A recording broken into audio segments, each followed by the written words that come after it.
আজকে আমার সাথে অনেক বড় একটা পোপাট হয়ে গেছে। মানে আমি এটা এক্সপেক্টই করি নাই যে এমন একটা পোপাট আমার সাথে হবে। সো এই ভিডিওটা সম্পূর্ণ না টেনে দেখো, আর কেন এই পোপাটটা হয়েছে সেটাও এই ভিডিওতে জানানো হবে। Hello guys, WhatsApp and welcome back to my YouTube channel. So আমার আপু কফি অ্যান্ড বই দুইটা জিনিসই অনেক বেশি পছন্দ করে। তো আজকে আমরা ওর জন্য এই দুইটা জিনিসকে একত্রে একটা মিস্ট্রি জিনিস বানাবো। যেহেতু ও অনেক বই পছন্দ করে অ্যান্ড কফিও অনেক বেশি পছন্দ করে, সো আমি ভাবলাম যে ওকে একটা কফি বুকমার্ক দিব লাইক দিস। ও আমাকে এই জিনিসটা চুজ করে দিছে, বাট ও জানে না যে এটা আমি ওর জন্য মেক করতেছি। তো বুকমার্ক বানানোর জন্য আমার কাছে কিছু জিনিস ছিল। সো ফার্স্টে আমি একটা পেপার নিয়ে নিছি। তোমরা ট্রাই করবে একটু মোটা নেওয়ার, যেমন অফসেট হলেই হবে। দেন আমার কাছে একটা প্লাস্টিক, এরকম একটা প্লাস্টিক ছিল। ও শিট। তো যাই হোক, যেটা বলতেছিলাম, এরকম একটা প্লাস্টিক ছিল। তোমরা চাইলে এই প্লাস্টিকের বদলে একটা কার্ডবোর্ডকে লম্বাভাবে কেটে মাঝখানে ভাঁজ দিয়ে এটা বানাইতে পারো।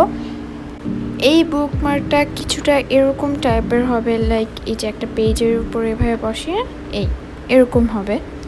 সো চলো আমরা এটা মেক করবো এখন। ও আর সবচেয়ে ইম্পর্টেন্ট না, এটা অপশনাল এনিওয়ে। তো আমি এটার উপর একটা প্লাস্টিক দেবো, যেটা আমি স্টিকার পিছনে যে প্লাস্টিকটা থাকে ওইখান থেকে নিছি। সো আমরা এখন ওই কফি কাপটা ড্র করব। আসলে আমি ক্যামেরার সামনে ড্র করতে পারি না, দ্যাটস আমি ব্যাক ক্যামেরায় অনেক কিছু এঁকে নিছি। তোমরা এখানে দেখতেই পারতেছো আমি অনেকগুলো ডিটেলস অ্যাড করছি। দেন এখন কালার করার টাইম।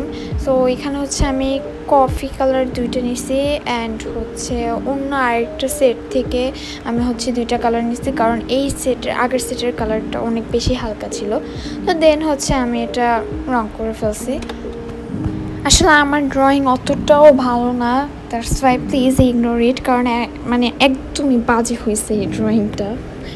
সো লেটস কাট ইট। এটাকে আমরা এখন শেপ দিয়ে কেটে ফেলবো।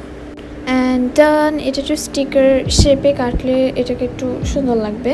দেন যেটা আমি বললাম অপশনাল, স্টিকার উপরটা, তো আমি এটাকে মেনলি এটার উপরে বসাবো। তোমরা চাইলে স্টিকার উপরে এটা প্লাস্টিকটা না দিয়ে নর্মালি এটা এভাবে বসে দিতে পারবে, বাট আমি একটু হার্ড আর একটু মজবুত করার জন্য এই স্টিকারের উপরের যে প্লাস্টিকটা থাকে ওইটা আমি B-600 গ্লুটা দিয়ে লাগাই দিব।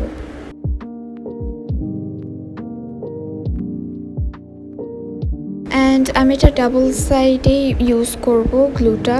আর এটাই আমার সবচেয়ে বড় ভুল ছিল, আমি গ্লুটা কোনো রকম প্রোটেকশন ছাড়াই এভাবে ইউজ করছি। দেন আবার এটা ঘষাঘষি করছি কিছুক্ষণ, যার ফলে আমার যে কাগজটা ছিল ওটা পুরো পাতলা হয়ে গেছে অ্যান্ড ট্রান্সফার হয়ে যাইতেছিল আস্তে আস্তে। আমি এটাকে বেশি হার্ড করতে যেয়ে এমন ঘষাঘষি করছি, যার কারণে আমি কিছুক্ষণ পরেই দেখলাম যে এটা পুরো ট্রান্সফার হয়ে গেছে। যেমন যে হোয়াইট প্লেসগুলো ছিল ওগুলো পুরো ট্রান্সফার হয়ে গেছে, মানে আমার পিছনে আঙ্গুলটা পর্যন্ত দেখা যাইতেছিল। অ্যান্ড এটা খুব বাজে হয়ে গেছিলো দেখতে, আর এটাই আমার সবচেয়ে বড় প্রপার ছিল। আসলে আমার উচিত ছিল যে এটার উপর একটা প্রোটেকশন দেওয়ার। আমি এর আগে এরকম যতগুলো কাজ করছি এগুলোর উপরে আমি একটা প্রোটেকশন হিসেবে ফেভিকুল গ্লু ওইটা আমি ইউজ করছি। আর আমি বলবো তোমরা যদি এই ট্রিক্সটা এই ক্রাফটটা করতে চাও, তাহলে সবার আগে তোমরা এই পেজের উপর ডাবল সাইডে এই ফেভিকুলটা একটু ইউজ করে শুকায় নিবা। দেন B-600 গ্লুটা তুমি লাগায়া দেন স্টিক করবা, নাহলে আমার মতো এরকম পোপাট হয়ে যাবে। তো যাই হোক, এটাকে আমি 3 মিনিটের জন্য শুকাইতে দিছি অ্যান্ড এরপরে আমি এটাকে সাইজ মতো কেটে নিয়েছি। আর আমার এটাকে পুরো একটা ট্রান্সফার স্টিকারের মতো লাগতেছিল। ইউ ক্যান সি কিছুই দেখা যাইতেছে না, পিছনে যা ছিল যেটার সামনে ধরবো সেই কালারটাই হয়ে যাইতেছিল। অ্যান্ড আমি একটা ট্রিক্স খাটাইছি, আমি যে ফ্লুইড বা কারেকশন পেন আমরা যেটাকে বলি ওইটা ব্যাক সাইডে লাগিয়ে দিছি। তোমরা চাইলে তোমরা যদি এরকম ভুল কখনো করো তাহলে তোমরা পিছনে হোয়াইট কালার পেইন্ট বা ফ্লুইড লাগিয়ে দিব, তাইলে একটু হইলেও অন্তত ফিক্সড হবে জিনিসটা। এখন 2 মিনিটের জন্য এটা শুকাইতে দিয়েছে অ্যান্ড এটা একটু হইলেও ফিক্সড হয়েছে। আমার কাছে এটা মোটামুটি লাগছে, সেরকম না। তো দেন হচ্ছে আমি এটাকে B-1600 গ্লুটা দিয়ে লাগাবো। আর আমি এটা নিয়ে অনেক ভয় ছিলাম যে এটা যদি আবার উঠে যাবে এরকম কিছু। তো না, এরকম কিছুই হয় না। আমি একটা প্রেস করে নিয়েছি যাতে এটা খুব ভালোভাবে আটকায় থাকে ওইটার সাথে। তো কিছুক্ষণের জন্য আমি হচ্ছে এটাকে শুকাইতে দিয়েছি।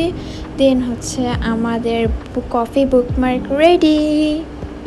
আমার কাছে এটা মোটামুটি লাগছে, মানে অ্যাজ আ ফার্স্ট বুকমার্ক হিসেবে আমার কাছে ভালোই লাগছে, কারণ আমি এরকম বুকমার্ক আগে কখনো বানাই নাই, এটাই আমার ফার্স্ট। তো চলো এখন আমরা আমার আপুকে এটা দিতে যাব। এই বুকমার্কটা আমি আমার আপুকে দেওয়ার পর আমার আপু বলছে এটা কি লাগবে না যা। সো আমার আপুর তো এটা একদমই পছন্দ হয় নাই। তোমাদের কেমন লাগছে এটা কমেন্ট বক্সে জানাও। আজকে এতটুকুই, বাই।